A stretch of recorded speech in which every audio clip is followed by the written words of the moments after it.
नमोऽस्तु सूर्याय सहस्ररश्मये सहस्रशाखान्वितसम्भवात्मने सहस्रयोगोद्भवभावभागिने सहस्रसङ्ख्यायुगधारिणे नमः। यन्मण्डलम् दीप्तिकरम् विशालम् रत्नप्रभम् तीव्रमनादिरूपम् दारिद्र्यदुःखक्षयकारणम् च पुनातु माम् तत्सवितुर्वरेण्यम्। यन्मण्डलम् देवगणैः सुपूजितम् विप्रैः स्तुतम् भावनमुक्तिकोविदम् तम् देवदेवम् प्रणमामि सूर्यम् पुनातु माम् तत्सवितुर्वरेण्यम्।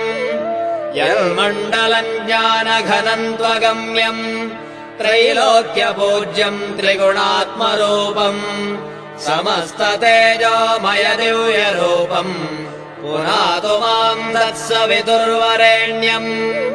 यन्मण्डलम् गूढमतिप्रबोधम् धर्मस्य वृद्धिम् कुरुते जनानाम् यत्सर्वपापक्षयकारणम् च पुनातु माम् तत्सवितुर्वरेण्यम्। यन्मण्डलम् व्याधिविनाशरक्षम् यदृग्यजुःसामसु सम्प्रगीतम् प्रकाशितम् येन च भूर्भुवः स्वः पुनातु माम् तत्सवितुर्वरेण्यम्। यन्मण्डलम् वेदविदो वदन्ति गायन्ति यच्चारणसिद्धसङ्घाः यद्योगिनो योगजुषाम् च सङ्घाः पुनातु माम् तत्सवितुर्वरेण्यम्।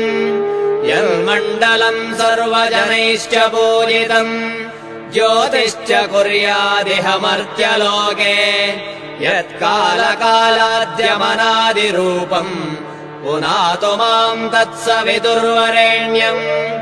यन्मण्डलम् विष्णुचतुर्मुखाख्यम् यदक्षरम् पापहरम् जनानाम् यत्कालकल्पक्षयकारणम् च पुनातु माम् तत्सवितुर्वरेण्यम्। यन्मण्डलम् विश्वसृजम् प्रसिद्धम् उत्पत्तिदक्षप्रलयप्रगल्भम् यस्मिन् जगत्संहरतेऽखिलम् च पुनातु माम् तत्सवितुर्वरेण्यम्।